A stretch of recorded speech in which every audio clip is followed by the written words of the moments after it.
Bentar,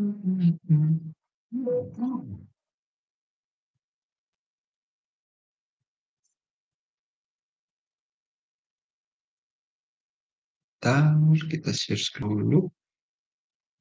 Entire screen also share system audio. Oke.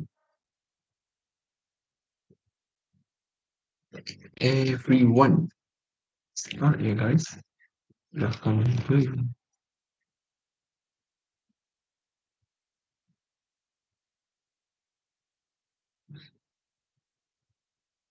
Start ya guys. Silahkan play.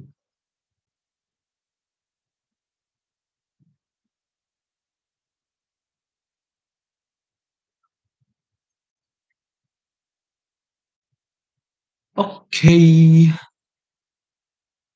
Oke, absen. Ya, siap Bro Robi. Ya. Teman-teman yang udah join boleh absen dulu ya. Kita tunggu teman-teman yang lain buat sebelum kita mulai ya, teman-teman. Hari ini santai aja, tapi banyak update sih yang mau sampaikan ya ke teman-teman ya. Jadi kita tunggu teman-teman yang lain. Jadi buat teman-teman yang sudah join boleh absen-absen aja gitu ya, biar gua tahu kira-kira udah berapa orang nih kira-kira yang join gitu ya. Kita mulai sebentar lagi ketika mungkin kalau sudah 5 orang bolehlah kita mulai ya. Lalu satu lagi Full Moon Cycle Julai 2024. Ini tanggal 21 udah ya. Which is artinya kita hanya ada 1, 5, 8 trading date lagi ya. 8 trading date secara weekdays-nya ya. Weekdays-nya kita 8 trading date. So, gue open dulu Full Moon Cycle. Ini terakhir kita ada ETF ya. Ada ETF, kemarin juga masih ada Bitcoin. Aduh, sorry. Keklik. Ada Bitcoin, Bitcoin apa? Sorry. Kalau gue mau tahu lebih gampang lagi, biasanya gue kalau mau tahu nih lebih gampang gitu ya, kira-kira apa aja yang terjadi di market, gue suka ngeliatin dari layer GG ya. Dia ada di Telegram gitu ya. Nah, dia setiap harinya dia memberikan satu update gitu, satu update. Contoh kayak kemarin ada Grayscale. Oh iya, aku juga baru ingat nih, Grayscale AI Fund apa namanya ya? AI Fund lah pokoknya. Grayscale Decentralized. Nah, ini nih ya, ya, ya. Ini yang baru mereka post ya. Bukan post lah, jatuhnya mereka benar-benar memberi tahukan bahwa mereka akan masuk ke sana gitu ya. Nah, Grayscale Holdings. Nah, mas sekali ini. As of ini udah mulai ya, udah mulai per per awal Juli ya, bahkan di per awal Juli, cuma nggak tahu kenapa baru rame belakangan ini ya. I don't know juga kenapa baru rame, tapi ternyata kalau kita lihat di sini, NAV-nya udah berjalan sudah sejak lama ya. Management fee-nya 2,5%, performance fee-nya 0. Grayscale Decentralized AI Fund, mantap juga namanya ya, Decentralized AI. Nah, lihat holdings-nya lumayan menarik ya, holdings. Nah, ini nanti kita juga akan bahas ya, dari Grayscale, oke? Nah, kira-kira udah berapa orang? Sudah 4 orang kalau terpantau di sini. Absen dulu mungkin teman-teman untuk suara sama gambarnya apakah aman atau ada masalah? Ada kendala secara gambar dan ini secara gambar. Sebentar aku coba open juga YouTube-nya di satu lagi supaya gue bisa melihat live chat-nya. Oke, I will join. Aman bang, siap story musik ya. Ya, yang lain bisa coba tes chatnya. Udah 4 orang kita di sini. Hari ini kita akan ngebahas, oh ini salah. Oh ini tadi lagi ngecek-ngecek. Ini juga tadi lagi ngecek Dodo tadi ya. Home, active low landing. Ya, semua kalau kita lihat di sini sekarang marketnya udah mulai hijau ya teman-teman ya. Marketnya 2 minggu terakhir mengalami kenaikan yang signifikan ya. Ya 2 minggu ya, 2 minggu mengalami kenaikan yang signifikan, tepatnya di minggu lalunya.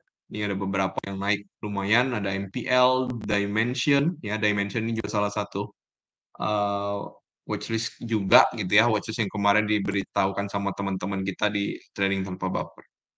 Oke, saat ini ada 4 orang, masih ada 4 orang dengan 2 likes ya. Kita tungguin teman-teman ya. Sudah jam 8.36 tapi, mungkin kita mulai aja lah ya teman-teman ya, karena udah jam 8.36. Mungkin teman-teman yang lain nanti akan menyusul atau nonton lewat recording. Oke, selamat malam dulu ya teman-teman ya. Di sini kalau kita perhatikan, ada Bro Robi, ada Bro Story Musik juga, dan ada 2 orang lainnya yang nggak tahu nih kira-kira siapa nih, karena kalau di depan gua nggak kelihatan nih. Welcome back ya, welcome back to live dari Trading Tanpa Baper ya, by gua, Vincent, pribadi sebagai owner daripada Trading Tanpa Baper.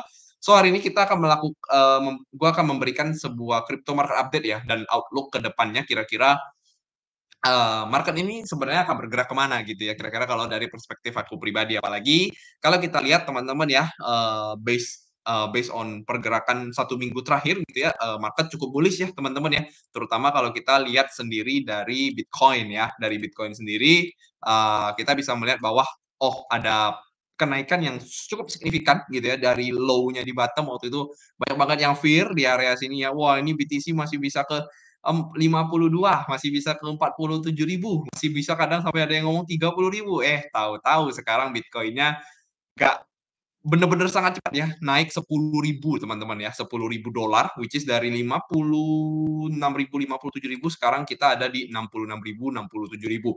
Dan ini merupakan sebuah pergerakan yang sebenarnya normal teman-teman ya, sebenarnya normal-normal aja, walaupun cukup mengagetkan nih, karena kalau kita lihat nggak ada signifikan berita signifikan pada market yang menyebabkan Bitcoin ini sendiri bisa recover gitu ya teman-teman ya. Dimana kalau kita kalau kita lihat berita terakhirnya itu sebenarnya cuma datang dari kemarin yang Trump ditembak teman-teman ya.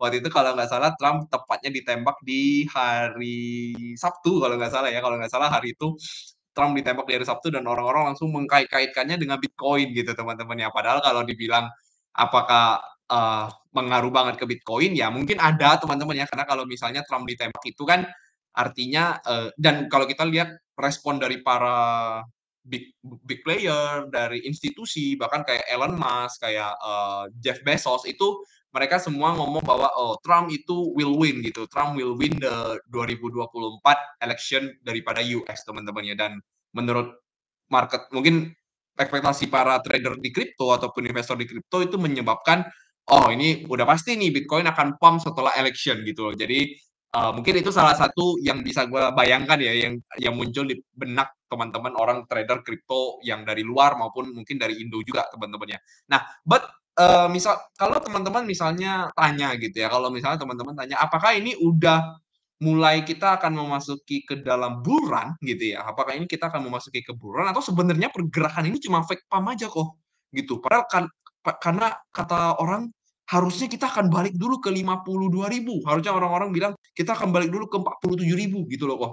Gitu ya. Kita sering mendengar banget bahwa oh, itu 47.000, 52.000 itu pasti tercapai dan bull run kata orang akan terjadinya di Q4 gitu ya. Bull run akan terjadinya di Q4 dan kalau ditanya gue setuju atau tidak, setuju-setuju aja gitu ya teman-teman ya, setuju-setuju aja karena ya kalau misalnya dibilang mereka mau ngomong sampai ke 52 ya itu is still an okay area gitu ya, area yang sangat oke. Gue juga pernah kasih tahu ke kalian itu juga bisa disimpan untuk nanti dan juga di 47.000 tuh juga masih sangat-sangat possible aja gitu ya kalau misalnya market mau turun. Tapi teman-teman ingat ya, gue selalu mengingatkan ke teman-teman gitu ya, mau marketnya bergerak seberapa bearish gitu ya, mau marketnya bergerak seberapa turunnya gitu ya, Kevin banyak kan ini udah ada yang nanya aja. Nah, mau seberapa banyak banyak mereka eee, pergerakan itu membuat sebuah pergerakan yang turun gitu ya, teman-teman. Tapi ingat teman-teman, naratifnya belum berubah, teman-teman, oke? Naratifnya belum berubah. Apa naratifnya? Naratifnya adalah kita sudah masuk setelah halving yang keempat daripada Bitcoin, ya. Dan selalu setiap kali halving tidak pernah ada perubahan bahwa harga selalu naik ke atas, ya. Jadi ya dalam sebuah pergerakan yang bullish, koreksi itu semua sifatnya adalah sehat, teman-teman. Tapi kalau kita terlalu percaya bahwa koreksi akan ke 47.000, koreksi akan ke 52.000 gitu ya. Pokoknya gue mau jual dulu, gue nggak akan mau beli dulu sampai harganya masuk ke sana gitu ya. Padahal teman-teman tahu nih, aduh investasi di market crypto itu sangat-sangat menarik gitu ya. Nah, itulah mungkin yang sering salah dilakukan oleh para investor maupun trader di kripto gitu ya, di mana mereka terlalu percaya bahwa harganya akan kecapai sampai di target-target yang mereka katakan gitu ya, target-target yang mereka sampaikan. Dan ketika sudah masuk sini, wah udah mulai pada panik nih. Waduh, ini ngejar nih, bulan nih. Aduh, gue jangan sampai nggak ada barang nih, gitu ya. Nah, itulah yang mungkin gue mau sedikit sampaikan ke teman-teman. Sekali lagi, kita masih dalam pergerakan bullish, teman-teman ya. Dan 1 tahun ke depan seharusnya market kripto sendiri masih akan bergerak naik ke atas ya, dengan yang kalau kata orang semuanya 100.000 lah targetnya seperti itu ya. Nah, menurut aku itu juga sangat possible untuk tercapai. Nah, itu mungkin sedikit-sedikit aja teman-teman ya untuk pembukaan. Nah, sekarang kita akan update aja gitu ya teman-teman ya, gua akan update aja. Nah, ini Bitcoin sudah masuk ke 67.000. Bitcoin sudah masuk ke 67.000. Kira-kira apakah ini akan berlanjut terus kok sampai minggu depan? Apakah akan berlanjut terus sampai bulan depan? Apakah ini akan bulan? Nah, itu mungkin pertanyaan dari semua trader dan investor saat ini, teman-teman ya. Nah, gue akan memberikan sedikit view aja teman-teman ya. Ini bukan sebuah kepastian gitu ya, bukan juga sebuah rekomendasi investasi maupun rekomendasi trading. Jadi teman-teman juga bisa baca disclaimer-nya dulu. Nah, gue akan menyampaikan kira-kira pergerakan market ini seperti apa teman-teman ya. Nah, mungkin gue akan memakai chart kosong ya. Gue akan memakai chart kosong. Walaupun sebenarnya ini gue udah sering sekali memberikan pandangan ke teman-teman ya. Jadi kalau kita lihat secara overall ya, secara overall tetap market dalam posisi yang bullish teman-teman ya. Nah, pertama gue akan memberikan teman-teman dulu salah satu area yang gue selalu katakan juga gitu ya, gue selalu katakan juga bahwa saat ini Bitcoin itu sedang meretest area all time high-nya, teman-teman ya. Terus masih meretest area all time high-nya. Mereka masih mempertahankan area all time high ini yang sebelumnya berada di angka 60.000 ya. Jadi kalau kita lihat kalau kita cuma lihat secara bulanan market itu sebenarnya bergeraknya itu hanya ngerites-rites saja teman-teman ya, mulai dari bulan April, bulan Mei, bulan Juni, dan sampai di bulan Juli ini market itu masih merites area all time high-nya, di mana yang kita bisa lihat adalah di bagian line chart-nya di bagian sini teman-teman ya. Kalau kita lihat di line chart itu sangat jelas sekali terlihat bahwa market itu hanya sedang melakukan retest daripada all time high-nya. Ya, jadi ini sangat-sangat bisa dibilang normal-normal aja teman-teman ya, normal-normal aja karena sebelum-sebelumnya itu juga sering sekali terjadi. Contoh, kalau kita ngomongin di 2013, nah ini juga sempat beberapa kali retest, ada kenaikan, ada sempat breakout, turun lagi, naik dulu, baru akhirnya dia breakout gitu ya. Nah di 2000, ini 2016, sorry. Nah habis itu di 2020 kalau kita lihat juga, kalau kita masuk ke line chart, nah kurang lebih di sini, nah dia ketahan beberapa kali di area di atas ya, ketahan 2 kali, 3 kali lah, sekitar 4, 5 bulan itu ketahan di area all time high-nya sebelum akhirnya dia breakout benar-benar signifikan ya. Jadi kalau kita lihat secara Bitcoin sendiri, ini masih pergerakan retest teman-teman ya, belum ada pergerakan yang signifikan akan bullish naik atas kecuali misalnya ada satu candle lagi yang impulsif mungkin pergerakannya sampai ke 80.000. Nah, itu baru bisa kita mungkin sampaikan bahwa oh ini kemungkinan bull run akan terjadi seperti itu teman-teman ya. Jadi kalau kita lihat dari perspektif monthly chart, jadi perspektif monthly itu dia hanya berada di area all time high, hanya merites-rites saja. Plus kalau kita tambahkan di sini, kalau gua boleh tambahkan adalah all time high-nya itu ada bullish fair value gap yang menahan harga ya daripada di monthly chart ini. Nah, bullish fair value gap ini kalau misalnya secara teori yang gue tahu teman-teman ya, teori yang gue tahu as long as ya selama dia punya monthly close tidak berada di bawah 50.000 atau bahkan sampai 48. Jadi catatannya adalah monthly close itu tidak close di bawah sini gitu ya. Jadi kita kasih warna merah dulu di sini, warna merah ya. Nah, selama monthly close-nya itu tidak close di bawah 50.000, maka seharusnya area ini akan terus dijaga oleh market. Teman-teman ya, ini jadi ingat monthly close itu kuncinya adalah di 50.000 sebelum akhirnya dia melakukan breakdown gitu ya. Nah, itu kunci daripada monthly chart-nya dan sekarang dia masih terus konsolidasi di area sini which is ini kalau kita lihat itu 1, 2, 3 ya, ada sekitar 3 bulan kan merites area ini. Ya dan pantulannya kali ini lumayan signifikan, teman-teman. Nah, kalau misalnya kita lihat secara perspektif monthly, kalau kita zoom in banget, teman-teman ya, kalau kita zoom in banget, bahwa terakhir di bulan Juli ini, dia itu habis nge-break low yang ada di sini, teman-teman ya. Ini sempat kita sampaikan juga di live terakhir ya, dia sempat nge-break low di sini. Nah, gue punya satu teori di mana setiap kali satu candle itu di-break salah satunya antara low atau high, ya misalnya kalau dalam hal ini dia break-nya low, maka seharusnya di candle yang sama dia tidak akan langsung nge-break high yang ada di atas itu. Ya, tidak akan nge-break high yang ada di atas itu. Gimana kok contohnya? Contohnya seperti ini, teman-teman ya. Contohnya kita masuk ke gua hapus dulu ya supaya teman-teman kelihatan jelas. Nah, contohnya kita bisa ngelihat nih teman-teman ya, misalnya di bulan April nih, ini di bulan April ada candle merah, cuk ya, tutupnya di 60.700 ya. Nah, setelah itu di bulan Mei, oh ternyata candle-nya ini sempat nge-break low-nya teman-teman, nge-break low daripada candle yang bulan April sebelumnya nih.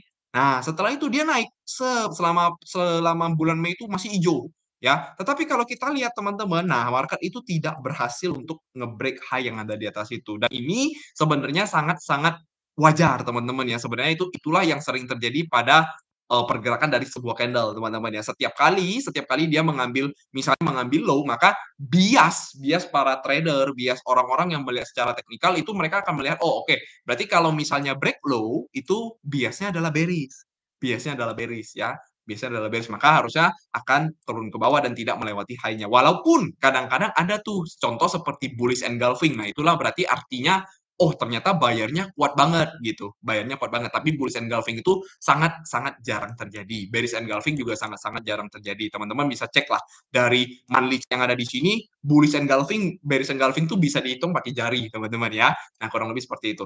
Oke, so kalau kita lihat secara perspektif monthly itu masih sangat-sangat bullish, teman-teman ya. Masih sangat-sangat bullish, dimana kalau kita misalnya mau gambarkan lagi, itu sebenarnya kita bisa menggambarkan seolah-olah gitu ya, seolah-olah di sini ada terjadi bullish flag kalau kita perhatikan secara time frame kecilnya. Nah, kita sekarang tinggal masuk ke dalam time frame daily nih, perspektif time frame daily supaya kita mengetahui kira-kira ini market bergerak seperti apa. Nah, gue udah pernah sampaikan ke teman-teman juga bahwa market itu sebenarnya bergerak dalam posisi yang sideways ya. Mau kita ngomongin mau bullish flag kayak, mau ada rising wedge kayak, mau ada falling wedge kayak, mau ada head and shoulder kayak, double bottom, double top, selama tidak ada yang breakout ya. Selama tidak ada pergerakan breakout, artinya market hanya bergerak dalam sideways ya. Nah, pergerakan sideways ini teman-teman pastinya itu selalu ada 3 area di dalam sebuah pergerakan sideways ya. Yang pertama adalah area resisten yang ada di sini. Kita kasih warna merah, oke? Kita kasih sorry ini gua kasih tanda dulu. Nah, ini warna ungu ya, teman-teman ya. Nah, ini kita kasih warna merah di mana warna merah ini ada di 70 ribuan. 70 ribuan. Nah, yang di bagian bawah which is adalah bagian support itu ada kurang lebih di area 60 ribuan ya, 60 ribuan. 60 ribuan sampai 58.000. Itu adalah area keduanya. Nah, di sini gua akan kasih warna biru ya, yang ini kita kasih warna merah supaya kita melihat satu perspektif. Nah, ini adalah area resisten untuk melihat kira-kira mereka akan breakdown atau breakout ke atas gitu teman-teman ya. Nah, kalau kita lihat kemarin sempat ada terjadi yang namanya false breakout di sini. False breakout lagi di sini ya, false breakout di sini dan akhirnya marketnya naik ke atas gitu. Dan sekarang posisi market tuh di mana? Nah, setiap sebuah pergerakan resisten gitu setiap sebuah pergerakan sideways itu selalu ada area tengahnya, teman-teman. Selalu ada area tengahnya. Nah, area tengahnya itu ada kurang lebih di 64.000 sampai 66.000 which is kalau kita misalnya kita tarik secara Fibonacci gitu ya, tarik secara Fibonacci maka nanti akan ketemu di area 0,5 sampai 0,618. Nah, itulah yang disebut sebagai golden ratio gitu ya, disebut sebagai golden ratio daripada sebuah pergerakan yang sideways gitu ya, sebuah pergerakan yang sideways. Nah, kalau kita lihat teman-teman, kemarin di hari Jumat ini marketnya cukup mengejutkan teman-teman ya, cukup mengejutkan. Dan gua ada kena stop loss juga beberapa posisi gua ketika gua lagi mengambil posisi short. Jadi gue yakin juga banyak influencer yang udah bilang bahwa di area sini itu akan berpotensi untuk mengalami penurunan. Nah, tetapi ternyata market ini lain teman-teman. Nah, kita lihat sekarang teman-teman ya. Nah, kemarin tuh sempat ada pergerakan swing high teman-teman ya di hari Kamis ya, di hari Kamis. Bahkan di hari Rabu. Udah bahkan di hari Kamisnya kita dikonfirmasi lagi dengan adanya candlestick merah walaupun akhirnya ditutup doji. Dan akhirnya ternyata di hari Jumat, oh dia breakout nih teman-teman. Dia breakout. Nah ini apakah breakout yang bisa dibilang akan mendorong harga sampai resisten? Gue bisa jawab iya dan tidak teman-teman ya. Gue bisa jawab iya dan tidak. Kenapa gue bisa jawab iya dan tidak? Karena as of what I see teman-teman ya, as of what I see, pertama stokastik itu berada di posisi yang overbought. Ya, pertama stokastik itu berada di dalam posisi yang overbought. Oke, itu adalah posisi daripada stokastik. Lah, lalu market ini meninggalkan banyak gap di bawah sini, teman-teman. Banyak gap di bawah sini. Kalau kita ngomongin secara fair value gap, teman-teman yang mengerti smart money concept, maka salah satu fair value gap di sini ada terjadi di 62.000 sampai di 61.000. Nah, kalau kita ngomongin secara gap yang biasa, nah di BTC CME itu ketinggalan ada satu gap di 61.000 sampai di 58.000. Jadi kita ketinggalan dua gap, teman-teman. Dibikin oleh si Bitcoin kemarin ketika dia breakout lagi nih. Dia ternyata kemarin breakout lagi. Nah, ini yang harus sebenarnya kita waspadai, teman-teman ya. Karena kenapa? Tadi kita udah melihat perspektif monthly-nya. Kita udah melihat perspektif monthly-nya. Nah, perspektif monthly-nya seharusnya kalau secara teori yang tadi saya percayai gitu ya, yang saya percayai adalah seharusnya paling tidak Bitcoin tidak bisa naik ke 72.000 di bulan ini. Oke, jadi di bulan ini masih ada waktu dari tanggal 22 sampai tanggal 31. Nah, tesis saya Bitcoin tidak bisa bergerak sampai ke 72.000 dalam bulan ini. Nah, which is kalau kita lihat dari harga sekarang 66.700-an sampai ke 72.000 itu ada upside sekitar 7%. Ya, upside sekitar 7%. Tetapi jika dia mau turun ya, jika dia mau turun atau koreksi, maka dia ada downside kalau misalnya sampai ke low-nya lagi, itu 19. Tapi katakan setengahnya aja dari low atau balik ke area support-nya, itu kurang lebih di 10%. Nah, maka sebenarnya kalau secara risk and upside dan downside-nya itu sekarang kelihatan jauh lebih besar. Jauh lebih besar ya, jauh lebih besar. Dan ini sebenarnya kalau misalnya kita ngomongin monthly, bisa aja dia langsung turun lagi sampai close ke bawah lagi, which is itu masih sangat-sangat possible 8 hari ke depan. Tapi untuk dia bisa breakout resistance yang ini, itu kemungkinannya agak kecil ya, walaupun tetap bisa, teman-teman ya. Nah, itu pertama tadi perspektif daripada monthly. Nah, sekarang kalau gue masuk ke dalam perspektif yang ada di daily, nah ternyata teman-teman di sini itu juga ada resistance yang cukup penting. Gue bisa ngelihatnya tuh dari line chart ya. Nah, yaitu dari gue tarik dari area di sini, teman-teman, gue tarik dari sampai ke area sini. Nah, kita lihat teman-teman. Jadi ini juga merupakan area resisten yang sebelumnya pernah menjadi area penahan harga. Satu di sini, ya, satu di sini. Kedua itu sini, ya, kedua di sini. Ketiga di sini. Nah, ini yang kelihatannya sangat-sangat signifikan ya. Nah, ini ketika dia naik ke atas, nah di sini dia sempat ketahan lagi. Nah, kalau kita tarikkan agak ke bawah sedikit, berarti kurang lebihnya di sini.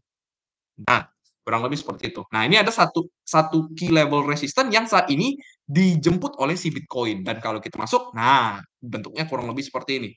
Ya, yang mana kalau kita tarik dari swing high dari paling atas sampai ke paling bawah, nah kalau kita tahunya adalah ini adalah pergerakan kalau bahasa apa ya, bahasa smart money konsepnya apa bahasa smart money konsepnya nih diskon sama premium gitu, diskon sama premium. Nah, sekarang Bitcoin itu berada dalam posisi premium, teman-teman ya. Bitcoin itu berada dalam posisi premium yang ada di 0,618 sampai 0,786 dari last bearish move. Ya, last bearish move, last correction move yang datang dari 72 sampai ke 53. Jadi di sini sebenarnya kalau kita mau melakukan pembelian gitu ya, kalau kita mau melakukan pembelian rasanya tuh masih agak-agak tanggung, teman-teman. Rasanya masih agak-agak tanggung. Karena pertama marketnya udah rally 2 minggu, belum ada koreksi yang signifikan, itu pertama, ya. Lalu posisi stokastik tadi sudah di oversold dan sekarang juga ada di area resistance plus area premium daripada area Fibonacci-nya. Nah, maka sebenarnya ini sangat kalau kita melakukan pembelian di sini, yang gua takutkan adalah takutnya nyangkut. Nah, seperti itu teman-teman ya. Takutnya kita malah di sini malah nyangkut kalau kita melakukan pembelian yang sangat besar di sini, karena sangat-sangat beresiko. Ya, kita pastinya sebagai trader maupun investor itu kita selalu mencari harga murah, bukan harga yang makin lama makin mahal, gitu ya. Walaupun tetap bisa dikejar ya, kalau kita tahu secara fundamental, oke, tetap akan ke 100.000 ya. Maka itu mungkin orang-orang yang DCA ya silakan aja kalau misalnya mau DCA gitu ya. Gue tidak bilang bahwa oke kalian harus berhenti DCA dulu, enggak ya. Gue kalau teman-teman yang suka disiplin DCA ya silakan disiplin DCA. Ya, yang pasti gue melihat adalah area resisten di situ. Nah, sekarang kita lihat dulu ke dalam time frame yang lebih kecil lagi, teman-teman ya, di dalam time frame yang lebih kecil lagi. Nah, kalau kita masuk ke dalam time frame yang lebih kecil, gue bisa melihat sebenarnya market ini juga masih ada di area supply yang sebelumnya cukup kuat ya, yang sebelumnya juga cukup kuat. Nah, kemarin ini kalau teman-teman masih ingat live terakhir ya, live terakhir gue bilang teman-teman, live terakhir gue bilang market ini ketahan di area sekitar 66.000 pas ya. Nah, 66.000 pas ini Psikologisnya pertama kali untuk dia turun koreksi adalah di mana ketika dari 66.000 dia turun sampai di 63.500. Nah, teman-teman kalau nggak percaya teman-teman silakan cek ke live yang terakhir. Nah, ternyata teman-teman apa yang terjadi? Nah, marketnya beneran turun sampai ke 63.500 dan gue bilang juga di area di time frame 30 menit di bagian sini itu ada demand yang sangat penting. Demand yang sangat penting dan ternyata marketnya konsolidasi di demand. Gue pikir di sini bakal breakdown juga nih. Gue juga nggak nyangka nih. Gue pikir di sini, oh ini ada bearish move yang lumayan. Tapi ternyata marketnya breakout ke atas. Ya, inilah mungkin salah satunya karena psikologisnya dia sudah tercapai. Nah, maka kalau kita melihat pergerakan seperti ini, kalau kalau saya melihat pergerakan seperti ini, artinya sebenarnya market ini secara overall atau secara power itu buying powernya sangat-sangat besar. Sangat-sangat besar. Tetapi di area sini kalau kita mau mengikuti buying power tersebut sangat beresiko. Ya, apalagi kalau kemarin juga di area bawah sini gue juga tidak rekomendasikan walaupun kalau di 63.500 kalau mau melakukan pembelian sih boleh-boleh aja gitu ya. Gitu. Cuman kalau untuk hold yang jangka panjang banget belum gitu. Nah, maka tadi kita udah bisa melihat ya bahwa powernya itu sangat kuat, powernya itu sangat kuat. Dan kalau teman-teman ingat di live terakhir gue bilang bahwa marketnya kalau misalnya turun, ada yang pertama di 62.000 dia bisa mencapai untuk dia sebelum akhirnya dia mantul lagi. Tapi kalau dia turun lagi, dia bisa ketahan juga sampai di 58.000 atau sampai di 60.000. Jadi ada tiga teman-teman ya, 62, 60 dan 58. Nah, karena melihat power daripada si Bitcoin setinggi ini kemarin, apalagi di hari Jumat itu powernya tinggi banget, volumenya juga semakin tinggi sebelum closing. Nah, gue bisa menyampaikan bahwa area 58.000 ini kemungkinan agak sulit untuk dicapai kembali oleh si Bitcoin. Oke, area 58.000. Walaupun di situ ada demand, teman-teman. Walaupun di situ ada demand, tapi area 58.000 ini kalau sampai tercapai, ya, teman-teman ingat kata-kata gue, kalau sampai area 58.000 ini tercapai, ada kemungkinan besar di bagian sini terjadi lagi long liquidation sampai ke 52.000. Jika sampai ke 58 ya, teman-teman ya, 58. Kecuali dia benar-benar cuma nge-wick langsung naik ke atas. Tapi kalau dia 58, jatuhnya udahlah jatuh paling dalam, jatuhnya dalam. Nah, itu hati-hati teman-teman karena kemungkinan marketnya masih bisa mengalami penurunan. Karena tidak menutup kemungkinan marketnya di sini membuat ABC yang besar untuk mencapai ke area yang tadi kita sampaikan, yang 52, yang 47.000, yang kata-kata orang lah gitu ya. Nah, maka 58.000 itu seharusnya bisa kita lupakan karena ditakutkan di sini terjadi manipulasi yang besar. Oke. Nah, sekarang pertanyaannya adalah dengan power yang segitu gede, kira-kira BTC ini kalau mau turun, di mana area terbaiknya untuk kita melihat, oh, oke, kemungkinan dari titik sini dia akan mengalami kenaikan yang signifikan. Nah, gua melihat yaitu areanya ada di yang satu, yang pertama ada masih di area fair value gap yang ada di 62.000 ya 62.000 which is di fair value gap di sini itu tepat ada breaker block ya. Jadi ini masih sama seperti analisa yang kemarin kalau teman-teman ingat gua di Telegram ya kalau nggak salah di Telegram. Nah, ini masih bisa tercapai. Jadi gue tulis dulu ya di sini di Telegram. Nah, ini masih bisa tercapai yaitu di 62.000 dengan alasan adanya breaker block gitu ya. Jadi dari sebelumnya harusnya di sini ada supply, tapi ternyata dia langsung di breakout ke atas, maka ini seharusnya menjadi demand. Ini seharusnya menjadi demand dan tepat di sini itu terjadi yang namanya fair value gap. Ya, fair value gap daripada bullish fair value gap. Ya, kalau kita misalnya taruh mau ngambil lagi lebih kecil, nah ini malah jadinya inversion fair value gap. Jadi kurang lebih di 62.000. Oke, nah ini area yang paling pertama yang harusnya bisa tercapai oleh si Bitcoin ketika dia koreksi sehat. Oke, dia koreksi sehat. Dan kalau teman-teman mengerti, nah di sini itu terjadi juga yang namanya Quasimodo manipulation ya, Quasimodo manipulation yang mana seharusnya di area sini itu menjadi area penahan harga yang bearish tetapi ternyata dia langsung breakout ke atas. Nah, maka biasanya ketika market turun ke 62.000 dia harusnya bisa balik lagi paling tidak ke high yang ada di sini. Biasanya seperti itu ya. Itu adalah area yang menurut gua paling make sense ketika Bitcoin nantinya koreksi. Ya, dan kalau kita lihat di sini itu terdapat satu liquidity trend line, ya, satu liquidity trend line yang dibuat oleh market seolah-olah di sini akan membuat support banyak, tapi ini kalau biasanya ada trend line seperti ini, nah biasanya market itu akan di apa, harganya itu akan dikejar. Nah, contoh seperti apa? Contoh ya, gue kasih contoh. Sebentar, gue kasih contoh dulu. Nah, ini nih ya. Nah, misal kalau kita lihat nih ya, satu, dua, sorry, tiga, empat, lima, ya kan? Satu, dua, tiga, empat, lima. Nah, teman-teman lihat di sini. Satu, dua, tiga, empat, lima. Ketika marketnya turun, orang-orang kan pasti ngomong nih, wah ini support nih, udah pasti ini support. Harusnya naik ke atas dong, harusnya naik ke atas dong. Tapi tidak, ini itu malah menjadi liquidity semua dan akhirnya marketnya turun. Ya, marketnya turun sampai di area demand terkuatnya, baru dia balik lagi ke atas. Kurang lebih seperti itu.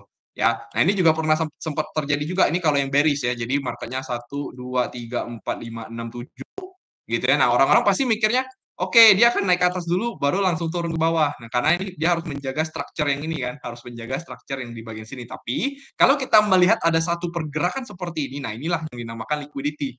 Ini yang dinamakan liquidity daripada liquidity trend line. Nah, maka biasanya dia akan naik sampai ke liquidity trend line dulu, jadi benar-benar dimakan semua habis ya, semua liquidity di sini makan habis baru dia turun. Baru sebelum akhirnya dia naik lagi ke atas. Kayak gitulah kurang lebih sifat daripada liquidity trend line. Nah, makanya gue melihat, oh oke, kemungkinan marketnya akan bergerak seperti ini.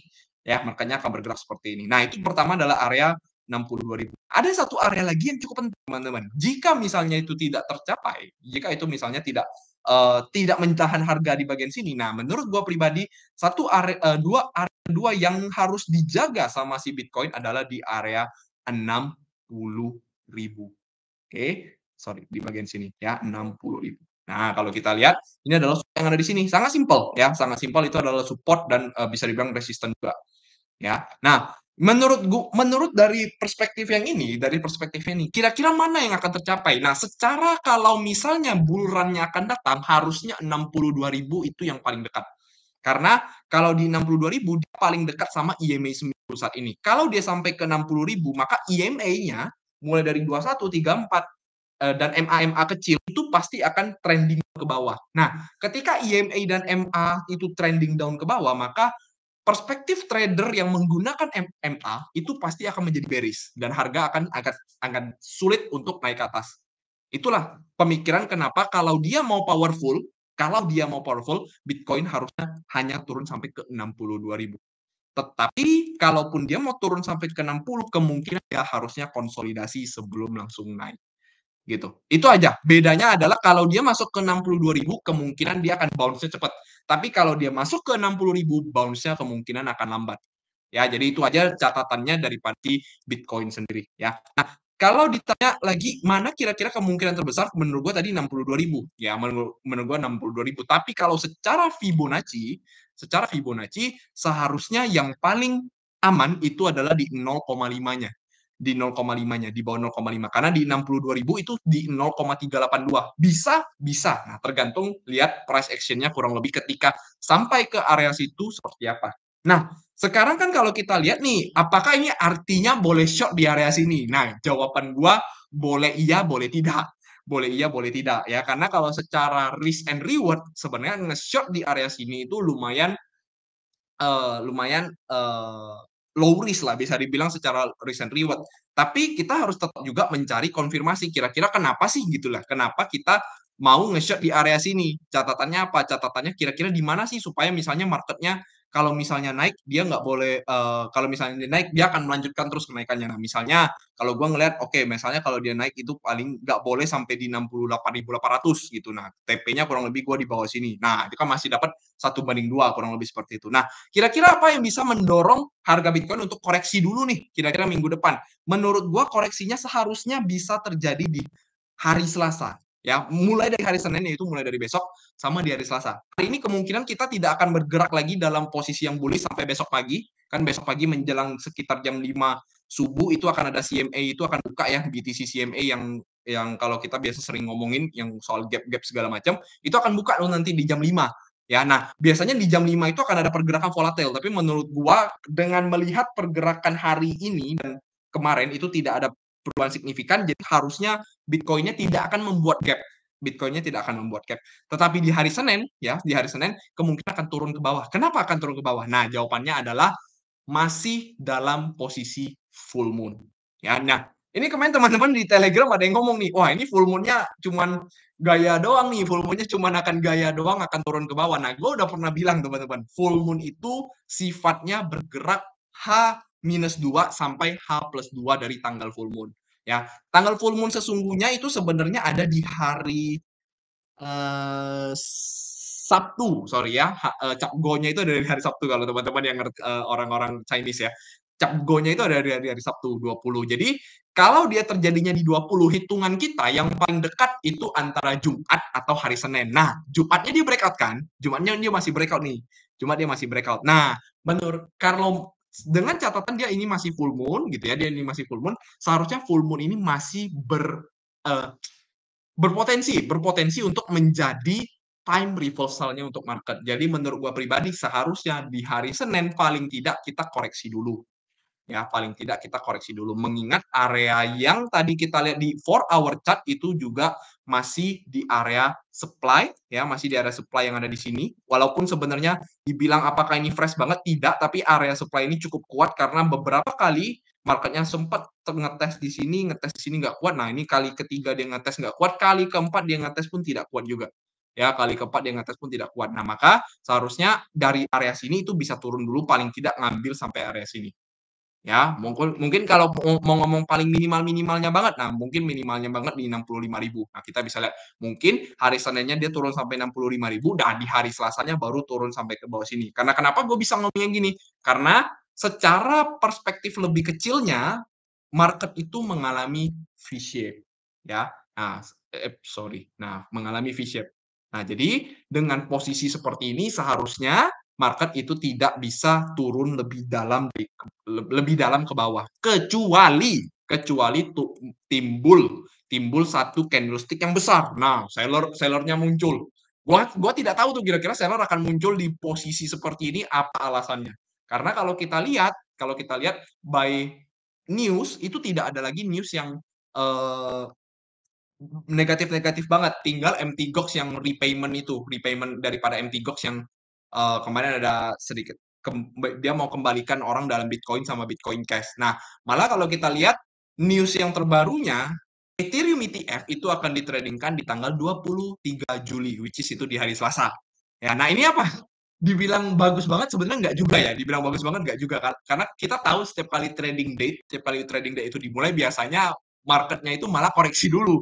Marketnya malah koreksi dulu, bukan malah menjadi langsung pump gitu ya. Nah, jadi yang harus ditakutkan mungkin di tanggal 23-nya mungkin akan ada panik lagi, tapi mungkin kalau menurut gua pribadi itu akan sampai ke 62.000 ya. Jadi area yang menurut gua perkiraan gua akan turun sampai ke 62.000 sebelum akhirnya dia naik ke atas. Tapi ingat, gua tidak menyarankan kalian untuk menjual Bitcoin ataupun nge-short Bitcoin di area sini. Ya, cuman analisa secara harganya akan turun ke bawah. Karena tema besarnya tetap Bitcoin akan naik ke atas. Ya. Nah, maka tadi kalau misalnya kita udah ngomong sepanjang lebar kali tinggi kali ya basing lah mau kali aja ya gitu ya. Nah, kira-kira bull run itu akan terjadi atau tidak? Nah, itu pertanyaan orang-orang ya. Orang-orang tuh semua pas sekarang gue yakin sekarang bulan Juni lah, per bulan Juni, orang-orang sudah mempercayai bahwa Bitcoin, bukan sorry, market akan bull di Q4, mulai dari Oktober, mulai dari November, mulai dari Desember. Dan gue yakin teman-teman, gue yakin tidak sedikit dari kalian di sini yang memilih untuk berhenti mencicil atau berinvestasi di dalam market kripto. Karena menurut kalian, ini masih ada waktu lagi 3 bulan, 4 bulan lagi, 5 bulan lagi. Tapi gue ingatkan sekali lagi, market sedang berada dalam posisi bull run. Jangan jadi orang paling sok pintar ya. Kalau gue pribadi ngomongin soal investasi nih di market kripto, gue selalu nambahin terus ya posisi gue di dalam market kripto. Dan menurut gue karena orang-orang sudah mikir seperti itu,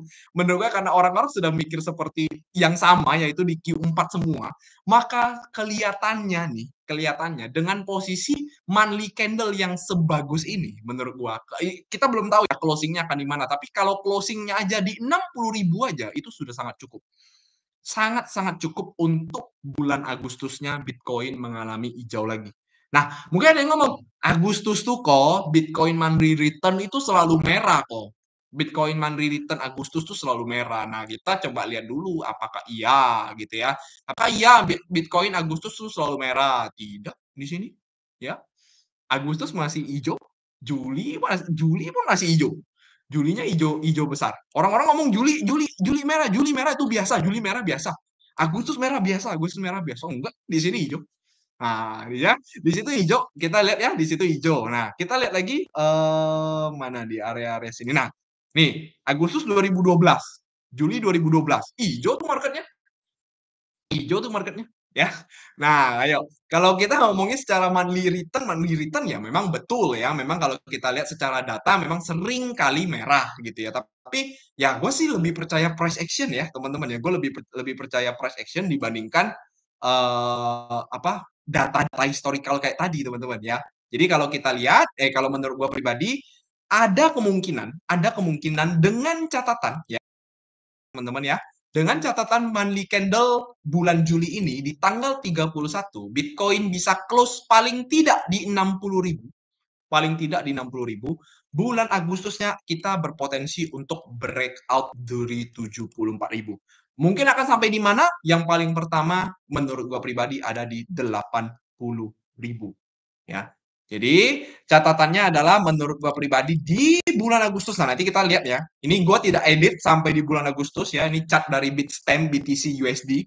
Seharusnya di bulan Agustus dengan catatan Bitcoin bulan Juli tutup di 60.000 paling minimal. Close-nya bulan Agustusnya harusnya bisa mencapai 80.000 untuk Bitcoin. Oke, itu yang bisa gue sampaikan daripada crypto market outlook. Oke, crypto market outlook untuk si Bitcoin-nya overall. Jadi kalau ditanya bulannya akan mulai atau tidak, paling cepat bulan Agustus. Ya, paling cepat bulan Agustus. Nah, bulan ini kita mungkin masih akan sideways ya. Bulan ini kita masih akan sideways. Kita lihat ya, kita lihat 9 hari ke depan marketnya bergerak seperti apa, apakah masih akan volatile, apakah masih akan turun jauh lebih ke dalam ya, tapi yang pasti area 62.000 tadi kita udah setuju bahwa area itu adalah area yang cukup kuat sekitar 62.000 sekian di sini dan satu lagi adalah 60.000 ya, dan satu lagi 60.000. Jadi ada dua area yang bisa menahan harga daripada Bitcoin sendiri ya. Jadi kalau misalnya teman-teman yang mau melakukan pembelian atau investasi yang besar gitu ya, yang mengharapkan pokoknya gue mau beli yang 1 minggu 2 minggu gue taruh harusnya bisa naik 10% gitu ya. Nah, itu mungkin area yang gue bisa ngomong 62.000 atau 60.000 ya, antara kedua area tersebut. Nanti kita lihat kurang lebih price action-nya seperti apa. Nah, nanti kita akan update ya teman-teman ya, seperti biasa. Buat teman-teman yang belum join Telegram TTB Crypto, gua hari ini invite teman-teman untuk join Telegram TTB Crypto ya, TTB Crypto. Teman-teman bisa join lewat link yang ada di deskripsi, di mana di sini gua sering memberikan update ya, update soal market kira-kira dalam jangka pendek itu bergerak kemana kurang lebihnya gitu ya. Akan bergerak kemana ya secara terakhir gue bilang di Bitcoin sendiri, bukan Bitcoin ya, gue kayaknya terakhir gue ngomong di Ethereum ya. Ethereum gue bilang dari area 3.460 ini harusnya turun lagi balik ke bawah sampai ke 3,3 ya. Jadi ceritanya gue udah posisi short gue cuan tuh awalnya di sini nih kalau nggak salah ya, di mana ya, di sini gue masih ingat banget di sini. Nah, di sini gue ada posisi short tuh gitu ya, gue ada posisi short di sini, gue ambil TP di sini aja cuman padahal gue mau ambil TP di situ, stop loss gue kalau nggak salah kurang lebih di sini. Nah, sudah dia floating profit, wah gue udah yakin nih turun nih kayak gini nih, yakin nih turun.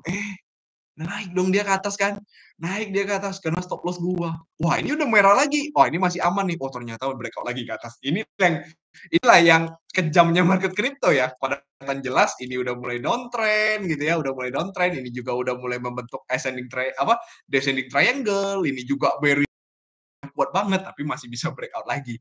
Ya, nah itulah hebatnya market ya, hebatnya market kurang lebih seperti itu. Oke, nah itu jadi teman-teman yang belum join TTB Crypto, undang ya teman-teman bisa join lewat link di deskripsi. Nah, mungkin gue juga sedikit announcement teman-teman ya. Nah, mungkin kalau misalnya teman-teman yang bingung nih kira-kira ya, ini market akan kira-kira akan bull run ya kok ya. Kita kira-kira akan bull run di bulan Agustus. Tapi gue tidak mau masuk di Bitcoin kok, karena kalau gue masuk di Bitcoin dari harga 62.000 kejar ke 80.000 itu paling kurang lebih 28% kok. Gue taunya market kripto tuh bisa naik sampai 50%, 100%. Gue pengennya investasi yang seperti itu kok. Gitu ya. Jadi gue pengennya investasi di altcoin. Nah, hari ini gue juga announcement ya teman-teman ya. Gue baru announcement juga bahwa gue mengeluarkan e-book ya. E-book pertama kali untuk crypto research yang gue buat pribadi 100% dari analisa gue terhadap NIR protokol dan ekosistem ya. Gue sudah sering banget kasih teman-teman gambaran kenapa gue suka banget sama NIR ya, terutama ini juga teman-teman bisa baca di bagian atas.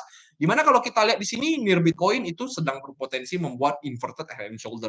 NIR Ethereum dia juga bergerak sangat-sangat bullish teman-teman, bergerak sangat-sangat bullish daripada NIR Ethereum. Nah, menurut gue pribadi NIR ini akan menjadi salah satu atau altcoin yang kedepannya bisa performing well dibandingkan Bitcoin dan altcoin lain ya, dan altcoin lain. Kalau mau tahu bisa baca dulu ya, bisa baca dulu gambarannya kenapa gua membuat research ini. Nah, research ini dan teman-teman bisa baca kurang lebih DM gua ataupun WA gua teman-teman ya, atau kontak gua di IG buat teman-teman yang mau ebook ya. Jadi ini gua announcement gitu ya, makin cepat kalian mengambil ini itu makin bagus karena yang ditakutkan teman-teman, karena yang ditakutkan tadi adalah gue tulis ini di bulan Juli, gue tulis ini di bulan Juli. Kenapa gue kejar di bulan Juli? Karena gue melihat juga ternyata market di sini tuh berpotensi membuat bottoming, berpotensi membuat bottoming. Jadi per hari Sabtu itu gue memutuskan gue mengejar untuk ebook ini selesai ya, karena gue melihat di hari Sabtu itu marketnya out gitu ya. Gue udah pernah ngomong di area sini, kalau Bitcoinnya close di 58 ribuan sekian ini, gue bilang, bahkan harusnya marketnya akan breakout. Tapi kalau tidak close harusnya turun ke bawah ya, gitu kan. Nah, ketika gue melihat akan breakout, gue langsung memutuskan untuk membuat research daripada NIR dan ekosistem ini. Ya, nah jadi gue mengundang teman-teman yang mau membaca ebook ini, gitu ya, membaca ebook ini. Gue menyarankan buat teman-teman yang benar-benar mau mengetahui seberapa bagus secara fundamental untuk NIR protokol serta ekosistemnya. Nah, teman-teman lebih cepat lebih bagus ya gitu. Tapi menurut gua maksimal teman-teman yang mau baca ebook ini itu bisa sampai di bulan Agustus gitu ya. Oke, so itu aja yang gua mau sampaikan. Ya, buat teman-teman yang tertarik bisa baca-baca dulu yang gua sampaikan di bagian atas ini. Oke, so kurang lebih gambaran daripada Bitcoin-nya seperti itu, teman-teman ya. Jadi kalau dibilang bull run, belum seharusnya, belum bull run. Dan kalau kita lihat di sini, nanti ya teman-teman ya, gue ingatkan ke teman-teman, nanti akan sangat wajar jika ada analis yang membentuk sebuah pattern seperti ini. Jadi ini tadi juga gue lagi ngegambar-gambar gitu ya. Gue juga lagi ngegambar-gambar, gue iseng aja gitu, gue iseng aja ngegambar gitu ya. Kurang lebih kalau misalnya marketnya turun sampai ke 62.000, kondisi trend atau chart patternnya seperti apa. Nah, nanti teman-teman akan melihat nih, ada beberapa ketika market turun sampai ke 62.000 atau sampai bahkan ke 60.000, teman-teman akan melihat bahwa ada orang yang menggambarkan rising wedge di sini. Nanti teman-teman akan melihat ya. Karena kenapa? Gue cukup cukup pede mereka akan ngomong gitu karena harga naik, ini harga naik ya teman-teman ya. Tetapi volumenya itu sebenarnya makin lama makin turun. Volumenya makin lama makin turun. Jadi sebenarnya di sini ada divergence. Nah, ketika marketnya turun sampai ke 62.000, kemungkinan akan banyak analis yang melihat bahwa area ini akan menjadi area rising wedge. Ya, apalagi ketika kalau dia nyampe ke 60.000 karena di area 60.000 berarti otomatis dia breakdown. Nah, gitu ya teman-teman ya. Jadi mungkin nanti cukup market ini masih cukup akan volatile di dalam sampai akhir bulan ini. Nah, maka teman-teman harus berhati-hati ya teman-teman ya. Harus berhati-hati agar tidak salah mengambil keputusan seperti itu. Ya, itu yang bisa gue sampaikan. Oke. Nah, kita lanjut lagi teman-teman. Setelah kita membahas Bitcoin, gue akan sedikit membahas Ethereum. Ya, gue akan sedikit membahas Ethereum. Nah, Ethereum ini kan nanti di tanggal 23 ini akan ada ETF ya, teman-teman ya, akan ada ETF tanggal 23 dan katanya sih ini official ya, ini official akan diluncurkan produknya. Nah, kalau teman-teman kalau kita lihat ke chart ya, teman-teman ya, kalau kita lihat ke chart daripada Ethereum sendiri, ini sebenarnya wait a minute. Nah, ini sebenarnya Ethereum sendiri. Ethereum sendiri ini kalau kita lihat pergerakannya itu biasa aja ya. Menjelang ETF ini mau di-trading-kan tuh pergerakannya sangat-sangat biasa. Kalau kita lihat hampir mirip sama Bitcoin, itu masih sideways di area sini, area yang besar, ya, area-area yang sangat-sangat besar. Tetapi di dalam area yang besar ini sekarang dia ada posisinya di tengah-tengah. Jadi ini masih di area resisten juga, ya, masih di posisi area tengah-tengah kurang lebih di area sini. Nah, kurang lebih dari sini ya. Nah, menurut gua pribadi untuk si Ethereum itu ada dia juga masih di area supply ya. Jadi kalau kita lihat di dalam daily chart-nya, effective daily ini dia masih di area supply yang sebelumnya sempat menahan harga beberapa kali di sini ya. Ini dengan catatan besok kalau misalnya hari Minggu ini ya, hari Minggu sampai besok pagi ini close-nya masih merah, berarti Seninnya kalau dia breakdown ke bawah berarti biasnya tuh otomatis jadi bias short gitu ya, bias untuk nge-short orang-orang di bagian sini karena ini supply zone juga. Nah, ini kemungkinan kalau menurut gua pribadi area yang terbaiknya itu ada di 3,3. Ini masih belum berubah juga ya. Jadi Ethereum yang di bagian sini itu di area 3,3 itu masih sangat berpotensi untuk dijemput yaitu adanya fair value gap bullish yang diikuti dengan breaker block juga ya atau bisa kita katakan sebagai swap zone. Nah, kalau misalnya marketnya sampai ke sana, maka kita bisa melihat teman-teman, kita bisa melihat bahwa market Ethereum ini dia berpotensi untuk membuat left, head, and right shoulder. Ya, nah ini adalah skenario terbaik menurut gue yang bisa terjadi nih di Ethereum ya. Nah, mungkin di tanggal 23 mengingat tadi adanya full moon gitu ya, mengingat tadi adanya full moon, misalnya besok merah, tanggal 23-nya ketika trading ETF juga masih merah, kemungkinan berhentinya bisa di sini nih. Nah, berhentinya di tanggal 23. Inilah kenapa gue bilang kemungkinan hari Selasa ini akan menjadi bottom-nya untuk si market. Bottom-nya untuk si market. Ya, pertama adanya tadi full moon, tadi keduanya juga adanya si Ethereum yang trading day. Nah, kalau memang dia berhasil di area 3.300 ini, 3.300 ini dia berhasil menahan harga, maka head and shoulder-nya akan terjadi setelah trading date-nya ya. Jadi kelihatannya salah satu pendorong market untuk bulan sampai di bulan Agustus itu datang juga dari flow yang masuk dari trading ETF di Ethereum. Walaupun gue tahunya banyak orang yang ngomong bahwa Ethereum ini tidak menarik nih karena ketika masuk ke dalam spot ETF itu tidak bisa di staking ya. Gue masih ingat banget banyak banyak analis yang ngomong seperti itu. Tapi kalau gue lihat secara price action, ini ada potensi juga nih, potensi juga bahwa akan di drive oleh si Ethereum punya trading flow daripada spot ETF ya. Karena kalau misalnya dia sampai nantinya dia selesai di 3.300 ini dia breakout ke atas, maka kemungkinan dia akan melanjutkan kenaikannya sampai di 4.000. Nah, kurang lebih di last swing high yang ada di monthly chart-nya itu, 4.095-nya nih. Ya, ini masih banyak juga gambar gue gak mau hapus dulu karena gue masih mau melihat areanya kurang lebih seperti apa.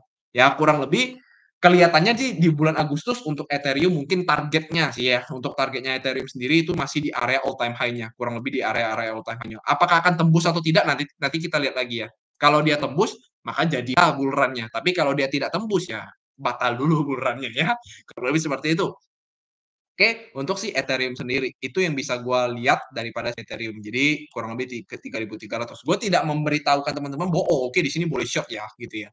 Gitu. Oke. So itu yang gue bisa lihat daripada Ethereum. Nah, mungkin ini gue yakin teman-teman ada yang join yang gue pengennya setup kok gitu. Gue pengennya setup. Kok dari tadi bilangnya Bitcoin bisa turun ke bawah, Ethereum bisa turun ke bawah gitu ya.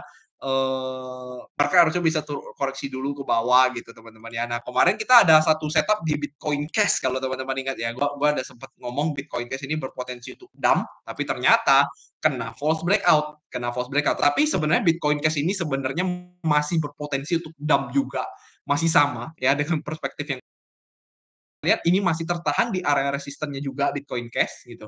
Nah, ini tinggal sebenarnya menunggu aja nih, menunggu konfirmasinya kurang lebih Bitcoin Cash seperti apa. Nah, gue tadi sih melihat ada symmetrical triangle di sini. Ini udah mulai breakdown nih ke bawah ya. Tetapi satu candle yang ini agak jelek ya, dia jadi langsung balik ke atas ini jadi agak jelek kalau kita misalnya mau lakukan short. Nah, gue sebenarnya lagi melihat XRP, teman-teman ya. Gue lagi melihat XRP. Gue pribadi ada posisi, bukan ada posisi, lagi posisinya lagi mau nge-short. Nah, gue kemarin ada sempat sampaikan ke teman-teman bahwa XRP sendiri itu ada satu supply zone yang kemungkinan bisa dicapai yaitu di 0,6 sekian. Nah, sekarang udah capai dan kemarin di hari Kamis itu ada konfirmasi bahwa oh ini marketnya bearish engulfing. ya bearish engulfing. Nah, ketika hari Jumat itu marketnya breakout, nah XRP tidak ikutan. XRP tidak ikutan. Nah, ini menandakan bahwa XRP ini melemah. XRP ini udah mulai melemah nih.